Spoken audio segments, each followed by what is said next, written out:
Hello and welcome back to another episode of JobsWorth. This week, my guest is Alexandra Allan, who is an Essex-based nutritional therapist and someone I've known since October last year when I became a client of hers.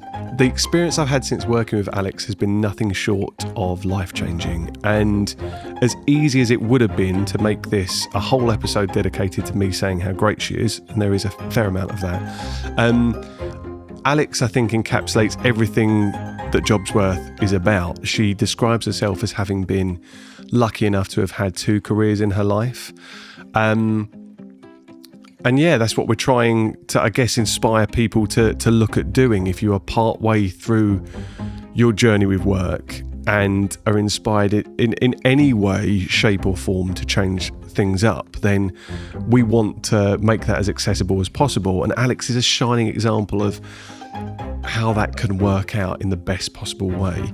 We talk about her previous career in publishing and everything that she achieved in a career that spanned 2 decades. And then we talk about the events that led her to turn her back on all of that and start something completely fresh. And it's a really inspiring story. We do talk about how turning 40 had a big impact on Alex. We talk about both Alex's personal journey with perimenopause and how that impacted her career. We also talk about the work that she does with clients that are going through perimenopause and menopause. And she's an amazing advocate for women that are going through this. It's just a topic that's not discussed openly enough, especially with men holding the microphone and facilitating these conversations. So it was a real privilege, actually, to shine a light on this. We also, you might have seen this on the Instagram account a couple of weeks ago, I put a shout out asking for some questions from our listeners to ask to Alex about diet and nutrition, and we got a massive response. We tried to get through as many of those as we possibly could. Me and the team were sat there for most of it, just blown away by how amazing a communicator Alex is and how knowledgeable she was. She was not stumped by anything we asked her. So I really hope you enjoy this episode. Alex has fast become one of my favourite people. I just think she's so wonderful and so warm, and I'm sure that will come across during the course of our conversation. So if you like the episode, please let us know in the comments. Stay tuned for next week and please enjoy Alexandra Allan.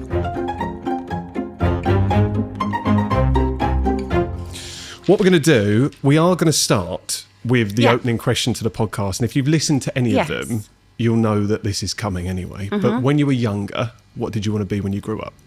A children's author. Okay, now I am spoiling this slightly because I know what you then went on to do in the world you operated in. But from what age, when did that start? Gosh, I think I wanted to be a teacher first, if I'm brutally honest, but that quickly passed. And I think it was just that I was an avid reader. I grew up on a housing estate in Pitsea. There wasn't much to do. My nan used to take me to the library all the time. So I would go get my 4 books, swap my 4 books. So it was just, from that age, nice. Absolute, Eva Ibbotson in particular was a favourite author. Okay, and what genre? Fantasy. Okay, yeah. So that was where the kind of seed was sown for you, and fantasy hasn't stopped for you. No, it's still my guilty pleasure. You shouldn't say that. It's not a guilty pleasure, but obviously you're mixing that up with all the reading you do around your chosen field now. Yeah, so I always read for pleasure at bedtime or on holidays. And then I read for work the rest of the time. Okay. Because you have to kind of keep up with everything, which is quite tricky. Yeah, this is it, isn't it? You need to make sure you've got your head in the field and you're keeping up with what is a very quickly evolving space that you're operating in too. What did you do around that? So you wanted to be a children's author. Yeah. So I guess let's go on to that then, because you have described through our conversations that we've had, and I will go on to explain in a minute that we've worked together, which is... it was absolutely life-changing. I've got a bit that I want to say to you on that as well. But when we started speaking, you described yourself as being lucky enough to have had 2 careers in your life, which I think is so inspiring for anyone that listens to this podcast. Yeah. So how did you get into your first career? Take me into that. Yeah, so I went to university and I did a German and Spanish degree. Okay. Because I just had an aptitude for languages and I also wanted to travel, and I realised I could get a year abroad if I did a languages degree. Nice. So, but I did mostly literature modules at the time. So even though it was in another language, it was still very much about books and reading and that kind of stuff.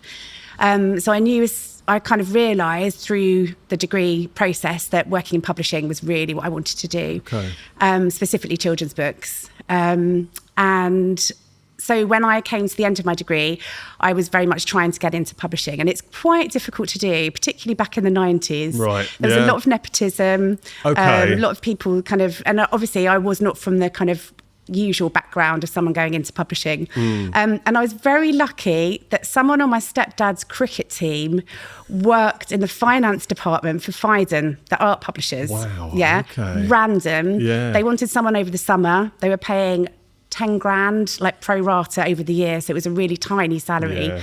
And I just took it. So I went to work at Phaidon, the art publishers, working on the photography book. I don't know if you've ever seen it, another beautiful big bound. Definitely, Lots of yeah. And I different know of photos and stuff. Phaidon as well, just through my brother's work and my mum as well. So I've seen various bits and pieces. Beautiful books. So that was really lovely. Picture research wasn't really my thing, but it was kind of a way in. It was your gateway, yeah. Absolutely. So then because I had that, I could apply for other jobs.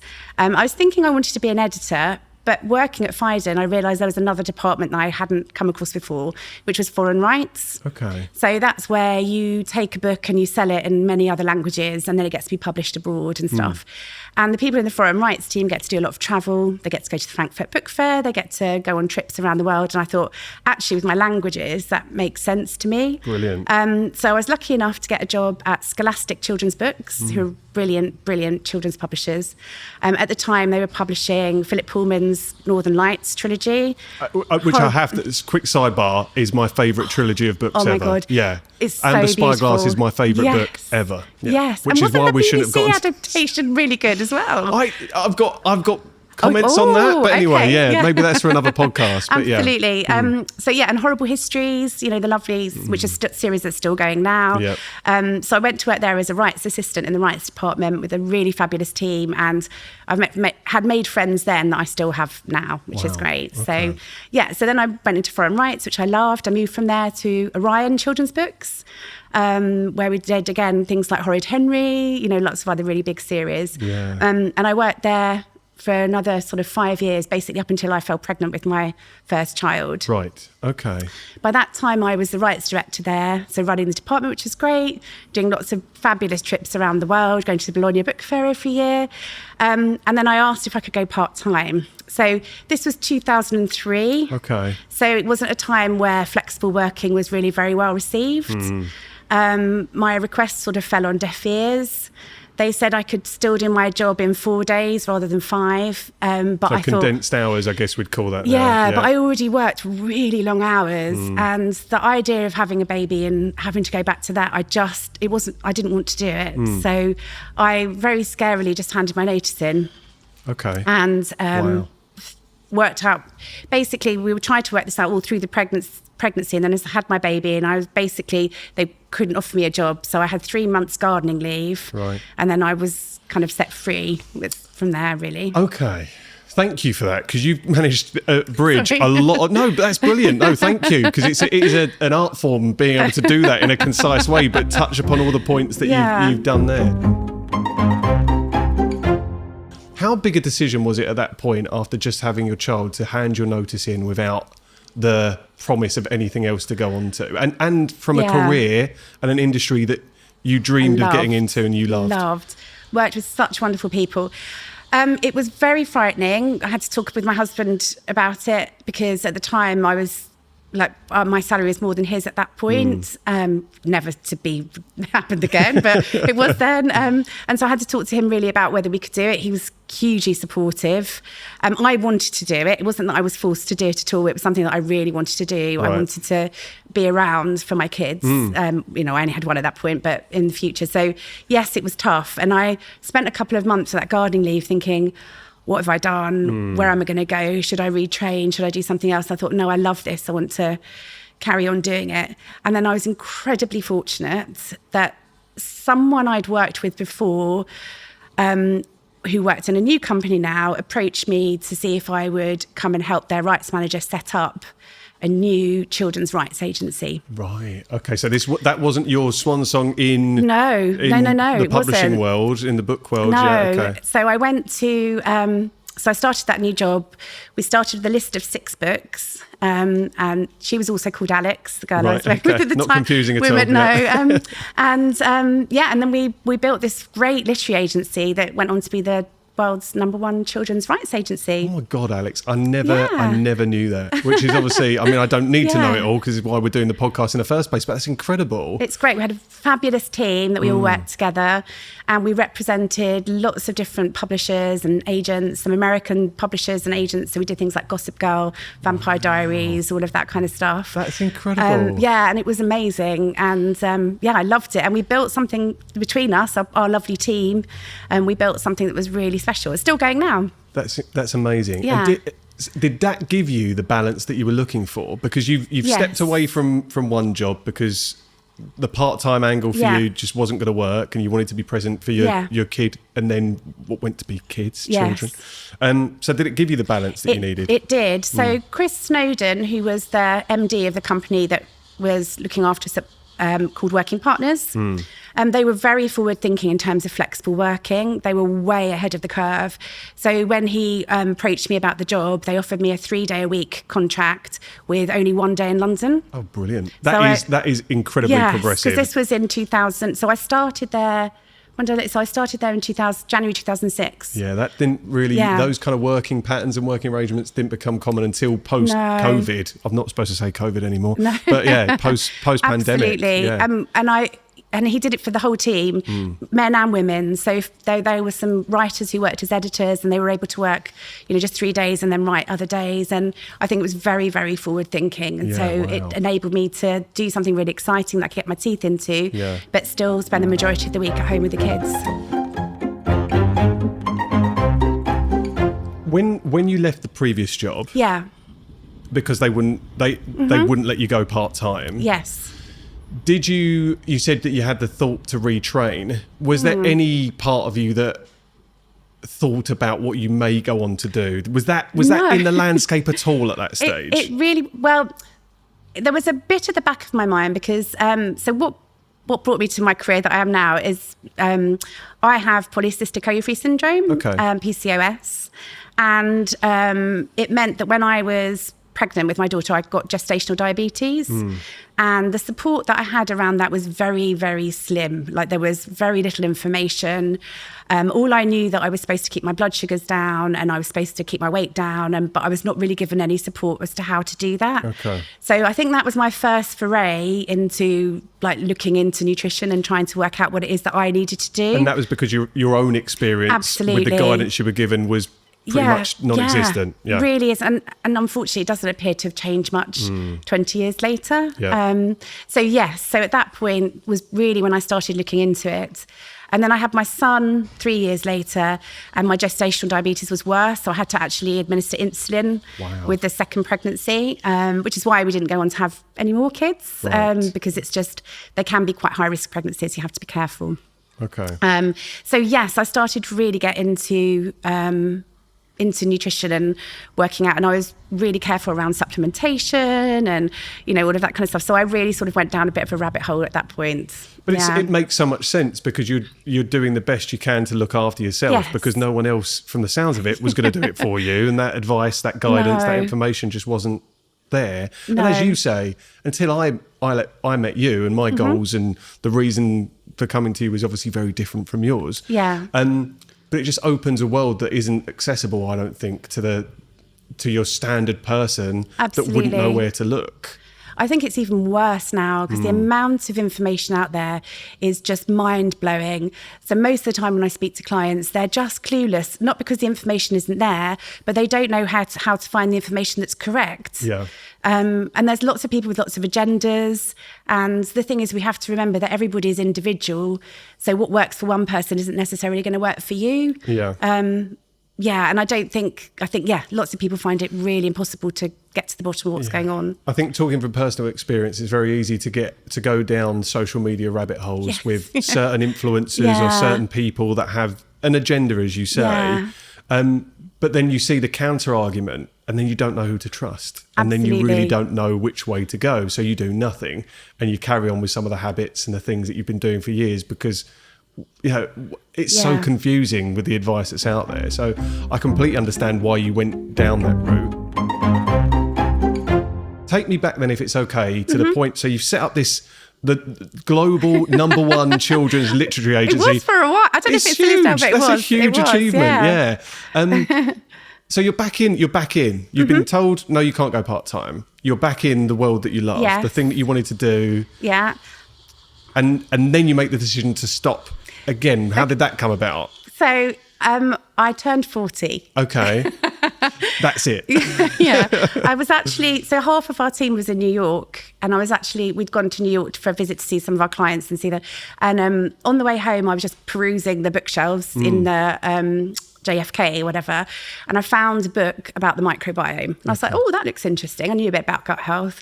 Anyway, I didn't sleep on that flight on the way home. I just read it cover to cover. And then I was like, oh my God, it was almost like something just switched on. And I was suddenly thinking, oh my God, this is so fascinating.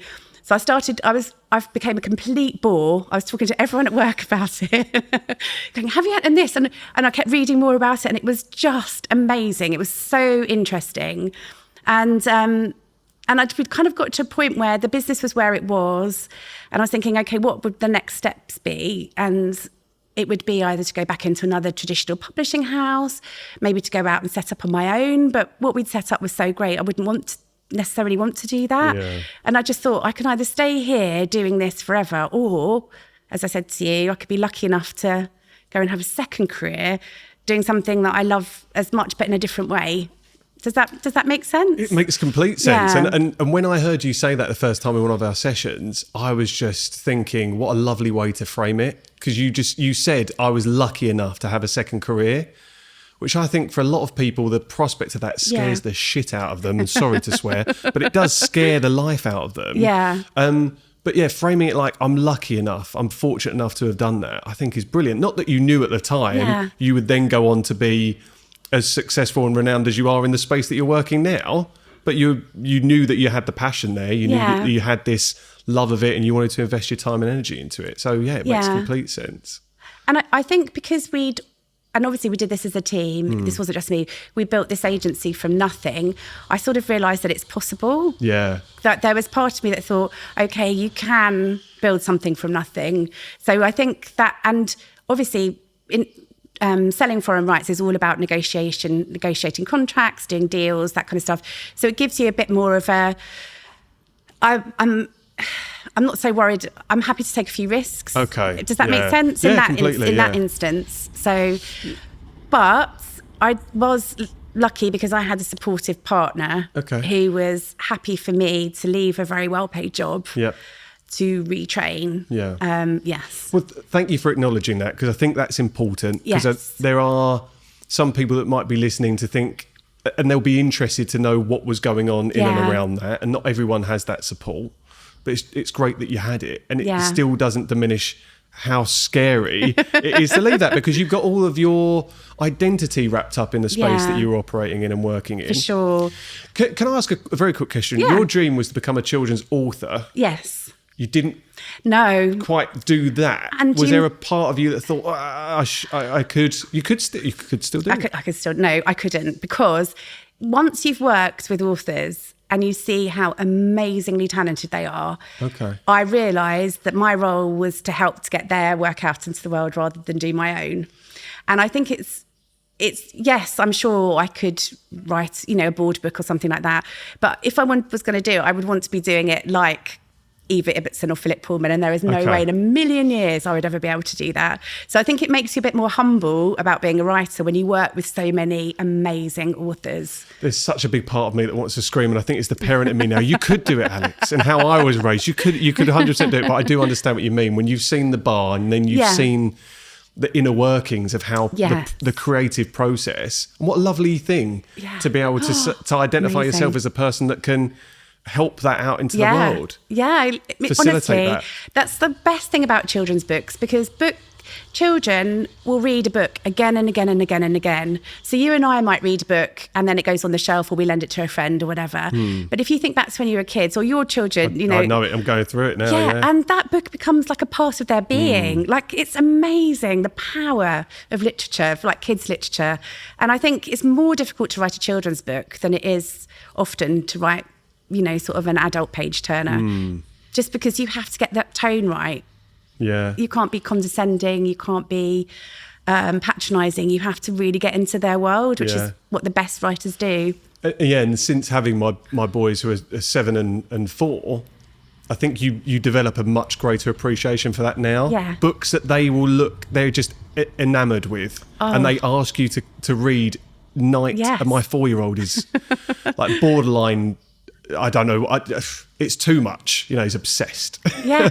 But it's incredible brilliant to see the impact that can have on people's lives. But what a lovely a role to take to facilitate bringing that out. Oh, amazing. And just getting to meet people from all over the world. That was one of the things I loved most about doing translation rights. Yeah. Was that twice a year at the book fairs, at Bologna Book Fair and Frankfurt Book Fair, I'd get to meet people from, as far away as Mongolia and the Faroe Islands and, all different places for translation. So talking to you about it, you can see you light up when you're talking about what you used to do. And that's a really lovely thing, that you left that career behind you with knowing that there were goals that you wanted to reach. Yeah. There were bars that you wanted to set, and it sounds like you did it. Yeah, I think so. I feel happy with what I did. So there. that's really lovely to see as well, because you're not leaving it with a kind of black mark against it and stepping away and being like, okay, I have to go and try something else. No, I have friends who work in other industries that feel really quite toxic with really terrible working hours and terrible practices, but I have to say, on the whole, children's publishing really wasn't like that. People are really nice. How fortunate. It just sounds so lovely. It's a really tiny world, so generally you end up working with the same people wherever you move. Oh, I used to work with you there, now I'm working with you again here, so that's lovely. It makes me have a bit more faith in humanity to think that children's publishing isn't a toxic environment as well. You don't want to know that, do you? No. Like, you don't want to imagine that these books are being created for the simplest, purest forms on earth, have the same crap that everyone else needs to wade through in different industries. So that's nice to hear. I think because so many people who are doing it because they're passionate about it. Yeah. They're not big salaries. If you wanted to, you go and work for Deutsche Bank or something. That's what, I think with my German degree, if you wanted to make loads of money. I was going to say, you had some doors that could have opened that way too. So you don't go into children's publishing for the money. Okay. So you then go into starting your business in the space that you're working now, or did you work for someone else? What was the transition there? So first of all, I did a bit of research about where I wanted to train, and I found the place I wanted to go, and I wanted to do a degree rather than a diploma. Okay. Just because I felt it would help fight any kind of imposter syndrome if I was as fully qualified as possible. Get it done properly. I am not saying, because the diploma is fantastic, so I'm not saying, but just for me, in kind of my mind. In order to do that, I had to do a science access year, because my A-levels were arts A-levels. Okay. So I had to do a science access year, which basically gave you sort of A-level chemistry and biology to enable you to do a BSc. So I thought, if I do that while I work, then I'll see if I still have, my brain still works and I still have the ability to study. So I did that 1-year course whilst I was still working at the agency, and I did it and it worked out fine. So then I decided to go and do the full degree.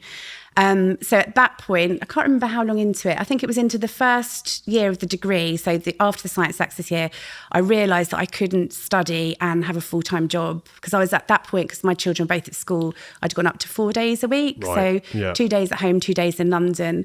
And then I was having to go every other weekend into London to do the degree course. Wow. And then with the kids as well, and still having to do travel, it became untenable. I couldn't do it anymore. So I handed in my notice and I became a publishing consultant. Because I'd worked in foreign rights for so long, like 20 years at that point, I went and did training for other publishing houses and other agencies, and I just did some basically consultancy work, which was good and helped keep the wolf from the door. So it allowed you to transition from one career into the next. So there was a phasing out and then a phasing in moment for you. Yeah. So I did a day a week at one publisher, did some other stuff and bits and pieces. So that was really helpful. And then my final clinical practice year, I stopped about 9 months before the end of the degree. So I stopped doing the consultancy work completely. So I could spend that 9 months getting my website up and running, getting everything ready. So as soon as I qualified, literally the day I got my insurance letter, I could open the doors Wow. to hopefully start bringing some money in. So Talk to me about imposter syndrome. yeah. Because I can imagine, having had the success you had in one career Yes. and then going into this one, did doing the degree keep that at bay, or did you still feel it? Oh, I still massively felt it. Do you feel it weird. No, Right. no, not now. I still don't think there is far more qualified and amazing nutritionists than I am, but I feel like I know what I'm doing, and I feel confident in back it. then- But back then when I first started, because you've gone from being quite senior in an industry to being a complete new, Knowing it inside again. out, there's Yeah. nothing. There's no avenue that you don't know about. You're the No. go-to person, the SME for most questions that were probably being fired at you. Yeah, that was really weird. That was really strange. And I must have really annoyed my husband because I was just so driven by numbers as well because of my old job. He was like, and I was thinking, I've got to get, how many discovery calls, how many this, all this stuff. And I was thinking, I'm not in sales anymore. I'm not in litigation anymore. Take a chill pill. How much networking do I need to do to try and get this at the so end? I had to sort of rein it in. But I think that helped to get the business up and running in that first year. That properly. mindset would have helped massively. I wish I would have Yeah. had more of that. And I am in a salesy environment in recruitment, but I definitely needed an ounce of that. So, yeah, as counterintuitive as that might feel now that you're established Yeah. at the start, I can imagine it really helped you. Yes, it did, because because I think there's always as I say, my husband is massively supportive and has been fully supportive through this whole thing. He was really keen for me to do it, just delighted that I wanted to do it. However, there was always part of me that I very much like to bring in my share of what's going on, because he's a really hands-on dad too. Right. So I always feel we're very even. It's very much a partnership. So we should be working the same amount and looking after the kids the same amount. And that's what we both wanted. So for a time when he was really shouldering the lion's share of responsibility financially, he didn't complain at all. Right. But part of me was like, I've got to get up, back up to where I was before so that I can pull my weight. Yeah. Which he would just tell me off for saying, but But again, it's important to acknowledge. I think it's the reality for a lot of people that might be in a similar situation, and I don't think you can help it being in the back of your mind. And if that's a driver, if you harness it in the right way, it's not a terrible thing. No. But yeah, it's lovely that you've got that support and that kind of relationship there. Yeah, I feel really lucky, actually. What's your husband's name? Barry. Barry. I feel like we should name Barry for sure. Yeah, he's lovely. You'd really like him.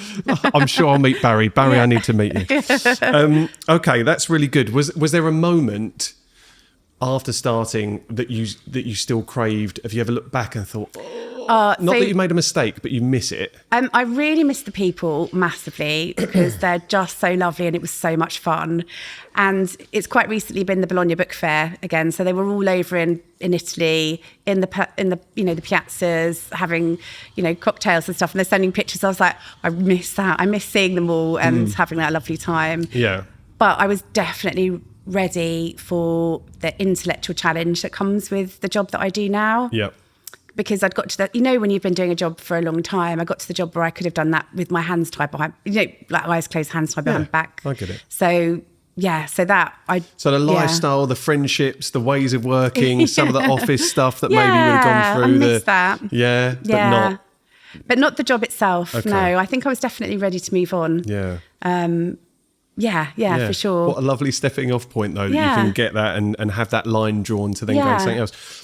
I'm conscious, and I will say this in the introduction, but for anyone that is listening to this and doesn't yet know exactly what it is you do do. I'm sorry, I didn't mention that. No, that's fine, because I could have raised it, and usually in the introduction we'll bring this up anyway. But how do you best describe what it is you do, Alex? Okay, so I am a registered nutritional therapist, and that means that I use functional medicine, so diet and lifestyle changes, to help people feel better.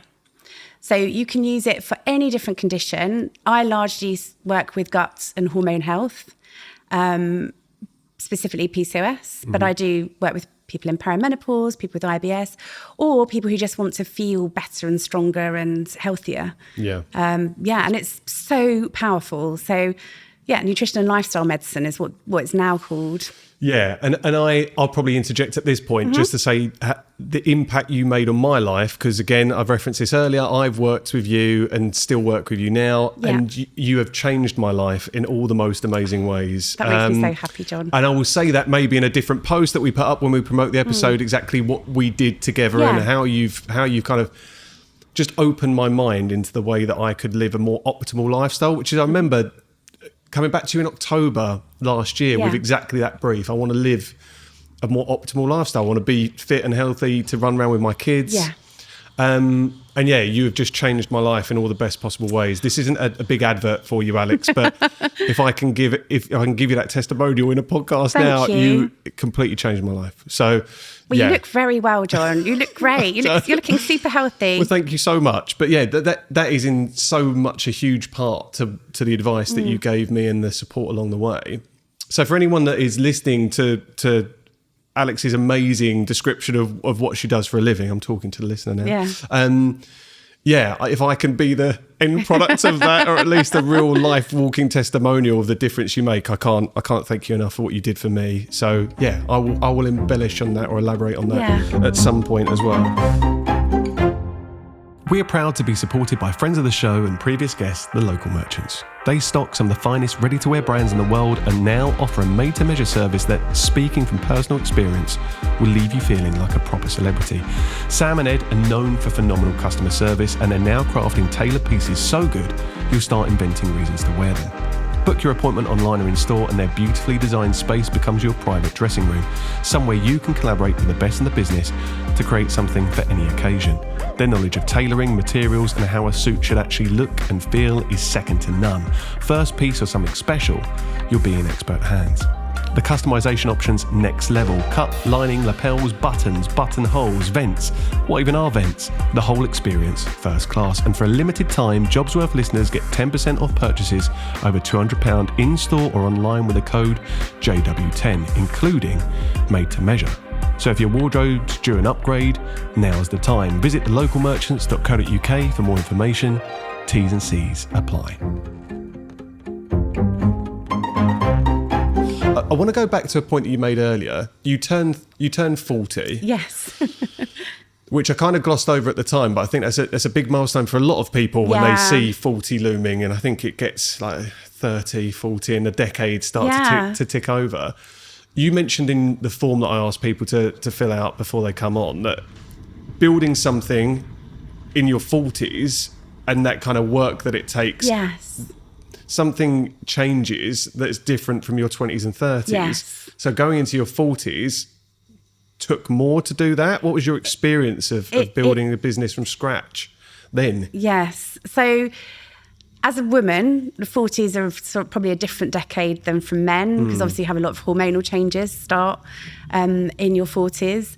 And so when I qualified, I think I would have been about 45 when I started the business. Okay. First couple of years fine, but then went slap into perimenopause. And that comes with lots of different complications. And I think I see this a lot in my clients I work with, like a lot with women in perimenopause. And it really affects you in many ways that you don't anticipate. So obviously the caricature of kind of perimenopause is hot flushes and, a bit of weight gain and that sort of stuff. But actually how it affects you cognitively is something that I don't think is talked, well, maybe probably is now, but wasn't talked about quite so much, just in terms of you're maybe not quite as sharp as you were before, or it's really around, you maybe have a bit more anxiety around stuff that maybe before you were really confident and now that anxiety creeps in. And also you can't push yourself to do the crazy hours that you maybe did in your 20s, So yeah, things really change. And I know sort of anecdotally and from reading things and from dealing with women of this age group, lots of women, when they get to their late 40s, early 50s, actually stop doing their jobs because they find it too difficult to carry on working when so much for them has changed. Luckily, there's some really, really high profile, amazing women out there who've brought the menopause into the conversation, which they've done a fantastic job of it. And that's allowed people, there's much more going on within the workspace. But I do kind of corporate talks and things as well. And it's been interesting going into businesses to talk about menopause and how that affects workers and stuff. Yeah, it's the support that organisations need to be offering their people, isn't it? Because it's so light touch in comparison to the depth that you work in this space, and the support that you give to women going through a similar journey too. But I think there is a glaring gap and a very obvious gap for organisations that do not understand this yet. So the more voices that we can have shining a light on it, it's only going to benefit things moving forward. Absolutely. But yeah, it's a story that I speak to so many people that are looking to change jobs, that they feel they are unsupported and misunderstood. Yeah. And I think that's a really sad position to be in. It is, because you're losing this wealth of experience, wisdom, amazing. I mean, there's that old adage that apparently there's only 3 animals that go through menopause. They're humans, elephants and whales. Yeah. Okay. Honestly, I'm not a zoologist. Probably someone's going to write it and say that I've got this wrong. But this is what I've read. And the reason they go through menopause is that they then help. Basically, they're the kind of wise people of the tribe. They help with different bits and pieces, because otherwise, evolutionarily, it doesn't make sense for people to be able to continue past being able to procreate. The roles change, don't they? Yeah. So it makes sense that there's something there. So I do think that if you're losing 50% of your workforce when they hit 50 or whatever, then it makes no sense to me, because they're the people going to bring younger talent up. Yeah. It's really important. And it's funny, if you ever go into London during kind of rush hour, you don't see that, well, I don't see that many women who look like me. No, I think you are, as an observation, I think that's probably a very fair comment. Yeah. So much more needs to be done then, because again, absolutely, it's such a subject that is gaining a lot more traction, but nowhere near the level that it needs to affect change. I think that's where we need to get to wholesale.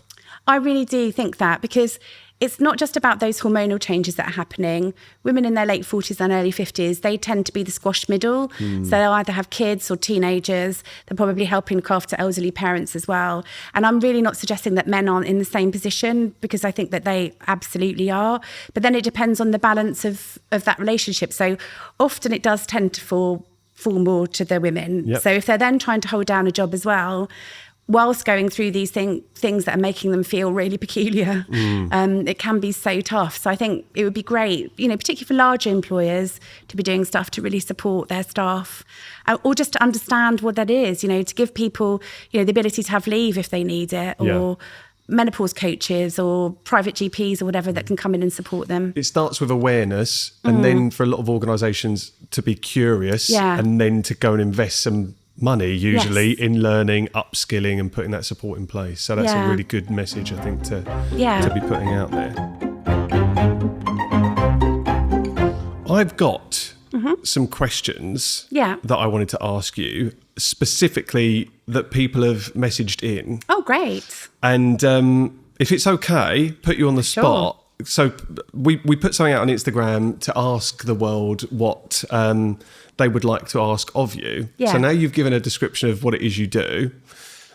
I'm going to ask you these questions and see if we can give some advice. Absolutely. This is free. This is a free consultation, really. I feel like people. I will caveat with everything with saying that without knowing your full health history. Thank you for doing that, and we will make a note of that as well, because I do think that's important to know. It's very important. But if it's okay, and I know Tom's particularly interested in some of these answers as well. So the first question is: as we get older, should we be introducing supplements, or can we rely on diet alone? That's an excellent question. And I would say that there are some supplements that are more worthwhile than others. However, I would always go with a food first approach. Okay. There is plenty of ways that you can get everything that you need from the food that we eat, but it takes careful preparation, and you need to be focusing on what the ingredients are in your breakfast, lunch and dinner. In a world where lots of people are really time poor, supplements do have their place. Yep. Particularly things like fish oil supplements, because many people don't get enough omega-3 foods, for example. But I would always say to people, get your house in order first before you start adding that on top. It was the advice you gave me, Alex, as well. So I probably could have answered that one, but I'm going to let the specialist get involved. Okay, the next question. Are you better off having sugar versus a 0-calorie sweetener? having sugar rather than a sweetener. Can you explain why that is? Yeah. So research coming out now is starting to show us that some of those artificial sweeteners are having quite a detrimental effect on the gut microbiome. Okay. We still don't have enough research that haven't been going for long enough to know what effects they have. People have been eating sugar for generations, for a really long time. So we know that, it's not that great in many situations, but your body knows how to process it better than the sweeteners. Yeah. So we're talking with sweeteners, we're talking things like sucralose. Is that a sweetener? Those sorts of things. I would just ditch them. Okay. But to be perfectly honest, this largely means sweeteners versus sugar is really just about drinks. Okay. And I would say you don't drink them. Yeah. Okay. That's a good bit of advice as well. Have some water. Yeah. Have a herbal tea. Have a kombucha. Something like that. Yeah. Okay. Brilliant. Save your sugar for the cake your nan makes. There you go. Okay, which again is advice you gave me, Alex, which I've tried to stick to. What daily supplements would you recommend that are actually beneficial and not a fad? Now, this again is going to be with the caveat that it's going to be completely based on your medical history. And it is. And one thing I will say around supplements, it's really important that you check with your GP or with your pharmacist if you're taking medication before you start taking supplements. There are a lot of drug-nutrient interactions. Right. And I sometimes get clients coming to me who've self-prescribed supplements that do not go with the meds that they're on. That's a really good point, important. Because again, we're talking about social media influencers with their agenda, and people could just go and start taking supplements without necessarily factoring in all of the other stuff they've got going on. Okay. Absolutely. So one example is blood thinners and fish oils. So lots of older people are on blood thinners. If you've had a mini stroke or something, they might give you that. And you cannot compare that with fish oil supplements, because fish oil supplements also have a blood thinning effect and it can cause a bleed. Right. But so you have to be really careful, is what I wanted to say. Okay. But if you've checked that, you're not on any kind of high dose megs, then a good quality multivitamin and mineral is absolutely fine. Yep. I'd always say go for a really good brand though, the best one that you can afford. Go to a good health food store like Our Lovely Greens or somewhere like that, and get the advice of the people there, because not all supplements are created equal. Okay. The cheaper ones do tend to have lots of fillers and additives and rubbish in them. That's a really good point too, and something you open my eyes up to. That, they're not all created equal. There are ingredients that maybe aren't sourced in the same way. So try and go the upper end, the more premium end if you possibly can. Okay. What are your views on the rise of weight loss medication?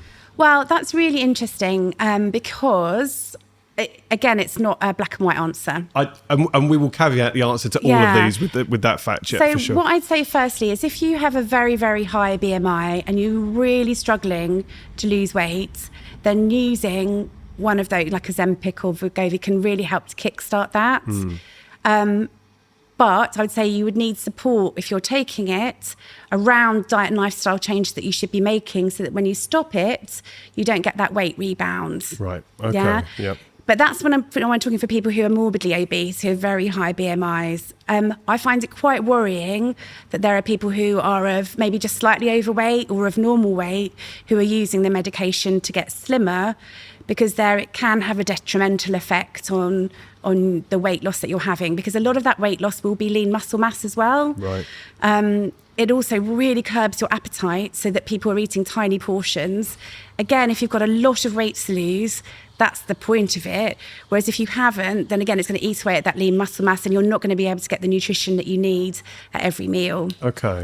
Also, anecdotally, we nutritionists have heard about people kind of gaming the system and getting the drugs online, when they're not supposed to, or getting them, from a friend in a hairdresser's or, that sort of thing. And I think that's really dangerous, because then you don't know at all what it is that you're getting. It's completely unregulated at that stage, isn't it, as well? It really is. It's really, as you say, it's really dangerous. So I think in a medical setting, for someone who's morbidly obese, who really desperately needs to lose that weight, it can be a good Kickstarter under medical guidance. But equally, working with someone like me or some sort of support, then hopefully you could do it without that. Yeah. So, okay. Well, thank you. I know it's a difficult one to answer, but I think you've given a really balanced answer to that too. So thank you for going into that. Is fasting actually good for you? Again, there's a lot of I must be so annoying because there's not really a straight answer here. There's a lot of excellent research around fasting, the majority of which has been done on young men. Right. Okay. Yeah. So for men, it works beautifully. Often, if they do a nice sort of, 16-8 fast, then men can drop weight quite rapidly and healthily.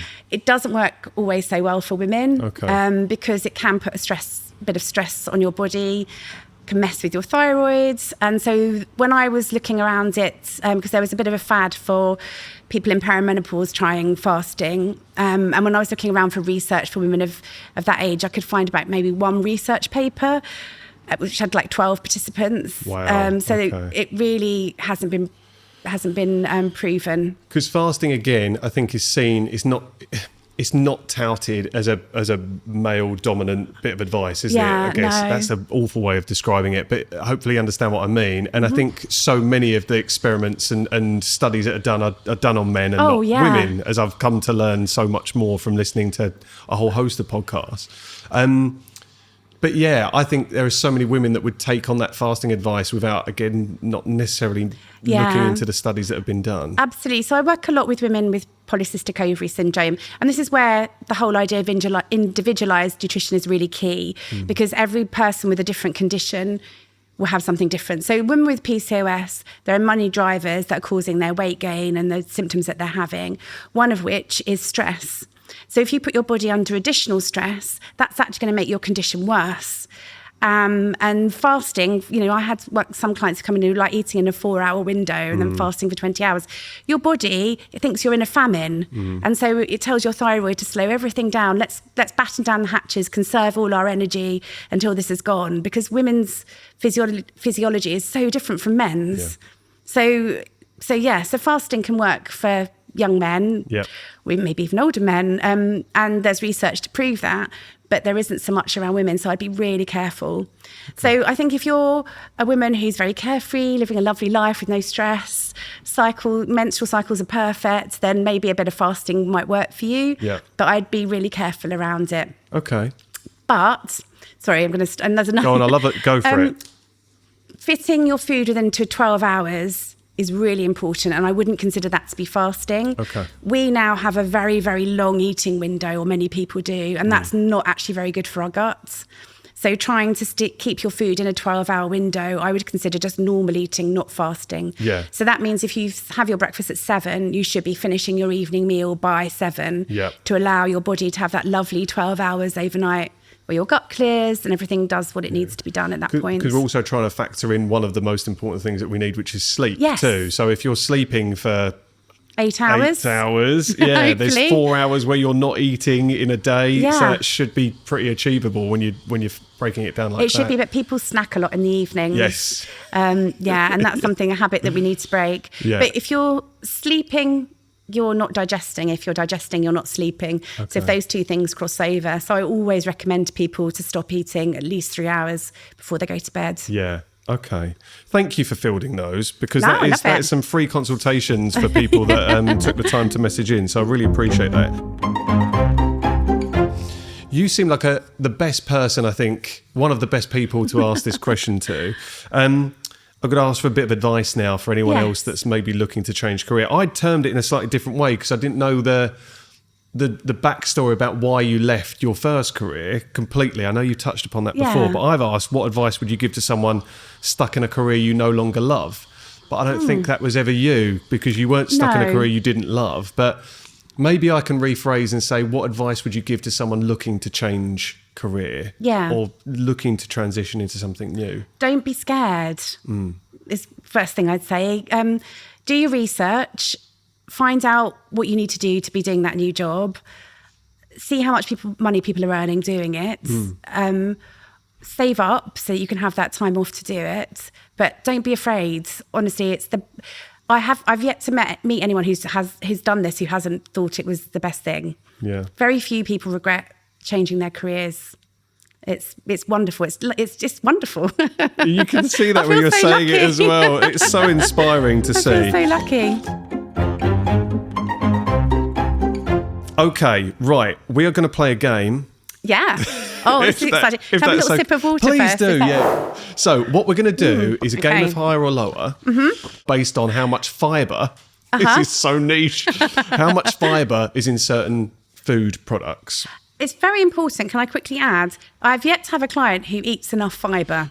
So this is why I'm doing it. So I don't think it is niche, because this affects everyone on the planet and they should all be eating fibre. Thank you for giving me some hope that this isn't that niche. I appreciate that. Can you explain then the benefit of fibre before we start? Because then it will seem even more impactful than I was hoping. For sure. So we as humans don't digest the fibre. The fibre goes into our guts and our lovely microbiome, which is in our large intestine, our colon, we've got about 2 kilos worth of bacteria, viruses, funguses. Amazing. Yeah. We've got more bacterial cells in our body than our own cells. So it starts to make you think who's in charge. It's mind-blowing. Crazy. So they do all sorts of amazing jobs for us. They help with immune tolerance, they generate vitamins, they do, loads and loads of things. And we feed them fibre. So they basically eat and ferment that fibre to do all the fab jobs that they do. So we need about 30 grams of fibre a day. I'd say most people are only getting a third of that. So trying to increase your fibre is a really easy way to just improve your diet. Thank you, Alex, because now you've really made my point as to why we're doing the fibre round. Okay, so we're going to start with setting the bar. So a banana, you might say to me, no, it hasn't, John. You may know the amount, but a banana has average size banana, 2.6 grams of fibre. An apple, is it higher or lower in fibre? I'd say higher. It is. It's 4.4 grams. Yeah. So you're right. So I'll explain. So bananas are quite interesting because they have more fibre the less ripe they are. You've said this to me before, and I didn't like the unripe banana thing. So the unripe banana is, yes, because it's full of resistant starch, which is great. But the riper it becomes, the more that kind of turns to sugar. But apples are great because they're full of pectin and other things that your gut bugs love. So in fact, if you've had a tummy upset, having apple, pureed apple is quite helpful. Okay, brilliant. Right, I'm going to see if this one tricks you at all. Slice of white bread, is it higher or lower in fibre? Well, I would say lower, but it would depend on the white bread you were buying. Well, the answer is lower. So whatever the white bread that was based on was that white bread. Yeah. But it's 0.9 grams. I think it was Warburton's when I read it off the list. Yeah, very processed. Okay. So the reason that it is white and highly palatable is because they've basically taken out all of the fibre.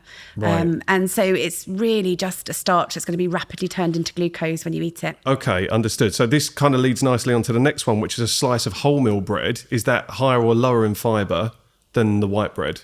Oh, higher for sure. Of course, you'd know that. So it's 2.2 grams. Yeah, still not a great deal, really, when you think about it. You'd be much better off with some chickpeas. Okay, brilliant. Next one, broccoli. Yeah. Is it higher or lower than wholemeal bread? Oh, higher. Yes. Yeah. So I've got 2.6 grams of fibre in broccoli. But again, what's the portion size? Depends how much, doesn't it? I don't know is the honest answer. I haven't really worked that out yet. But again, what's your average portion of broccoli? You probably say like palm size? Yeah. Ish? Okay, cool. Like 2 hands for veggies. Okay, that's good. Carrots. Again, you're going to say it depends on the portion size. Yes. Average portion size, I guess. I think they're lower than broccoli. But I could be wrong. They are lower. Yeah. You're really good at this. Yeah. I was expecting you to be. And that's because carrots are a starchy vegetable. Okay. So basically anything that grows underground tends to be higher in starch than the vegetables that grow overground.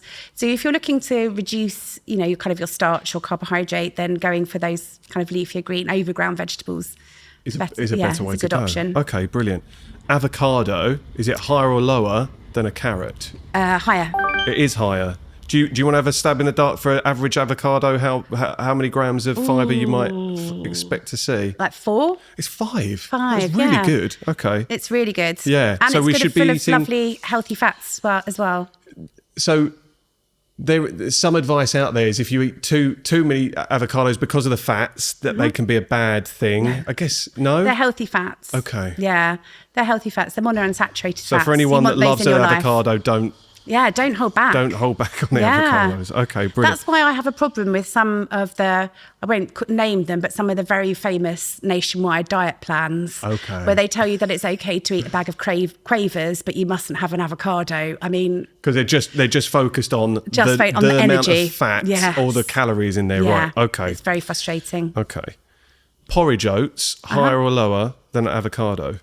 Again, it would depend on the portion size. Average? But I would say probably higher, because oats are pretty high in beta-glucans. Do you know what? This says lower, but okay. 3.4, so it's not a million miles off. Okay, I got one wrong. No, I don't think you did. I think I'm confusing things by not telling you the serving size. But we'll carry on. Mm-hmm. Baked beans, higher or lower than porridge? Oh, that's legumes. I'd say higher. It is higher. Yeah. 7.4. Yeah, legumes are little powerhouses of fibre. I'd prefer them not to be covered in like a sugary tomato sauce. Yeah, I was going to say. However, they're great. Okay. So beans, chickpeas, lentils, legumes, all of those sorts of things. And from working with you, you can make your own baked beans as well, can't you? Absolutely. Which would be a lot less sugar included in the production of that Absolutely. too. So, okay. And they're so cheap and easy. We've got two more. We're almost there. Almonds, are they higher or lower in fibre than baked beans? Ooh, that's a good one. I'm going to say lower. You'd be right. It's 3.5, quite a lot lower, depending on the portion size. But also, obviously. and almonds are high in healthy fats as well, so they're quite good. Last one, chia seeds, higher or lower than almonds, just an average portion? I'd say higher. Definitely higher. Yeah. You're right. They're also a really good source of vegetarian omega-3s as well. Okay, that's 5.5 grams. Yeah, Does that surprise you or round about what you thought? They're really good. And you can make those into a lovely little chia pudding for breakfast or whatever. They're great. I had one yesterday. Did you? Oh, well done. Alex, thanks for indulging me with that, because I might have made myself look like an absolute tit playing that game, but it's worth it, I think. And you got a chance to teach us some stuff along the way too, so I really appreciate that. You're very welcome. Right, we are going in to the last part of the podcast now, which is the tradition on the podcast, the question from my mum. I'm so excited about this. Your mum sounds so nice. I don't know. I don't want to disappoint you. She is lovely. I know about that. Sorry, Mum, she's going to listen to that. Go, what do you mean you don't know if I'm nice? So, as always, we're going to play the voice note down the phone, if I can find it. So I'm going to play this now.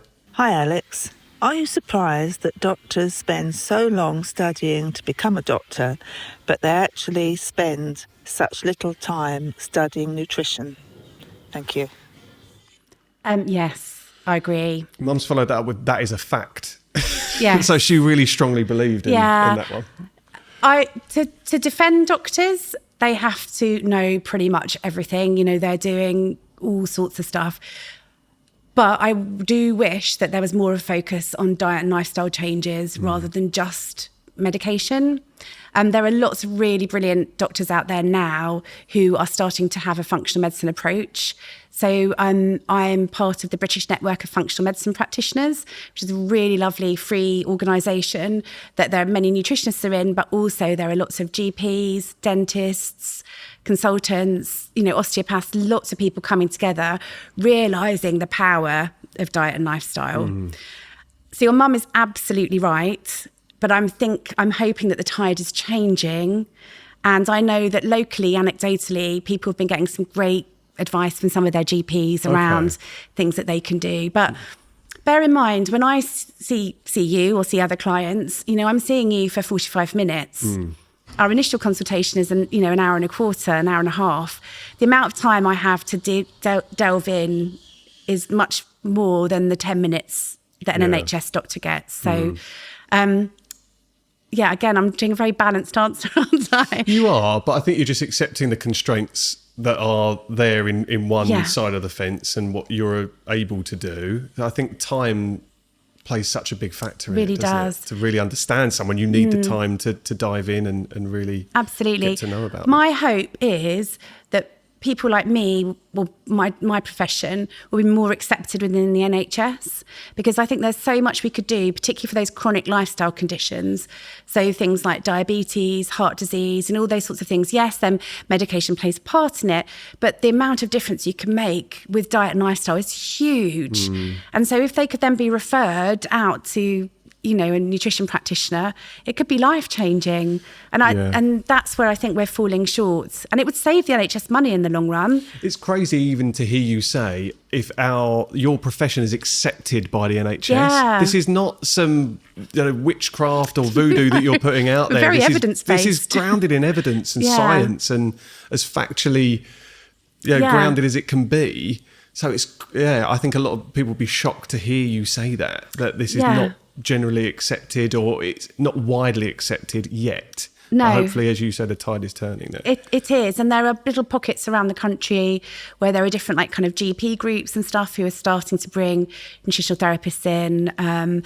There's a brilliant oncologist called Dr. Nina Fuller-Shavel, who's building an integrative cancer clinic in London, which is amazing. So it's oncologists, but it's also nutritionists and yoga teachers and everything, like just fabulous. But again, these things are still private. So there is a real barrier to entry in terms of whether people can afford to do it or not. So that's how I'd like to see the future of the NHS, if it can continue, would be to have that more integrative approach. Yeah. So it's not what I do instead of, it's putting the two things together in what's the best form for that individual. Because they might not need medication, but then they might. So you need that other stuff on top of it. But I think your mum's right. They definitely need more training on that. Okay. Yeah. Mum will love that. Yeah. She'll love hearing that, and she'll love your answer as well. Alex, it's been an absolute honour. I'm a little starstruck today sitting opposite you because you, as I said earlier, you have literally changed my life in so many different ways.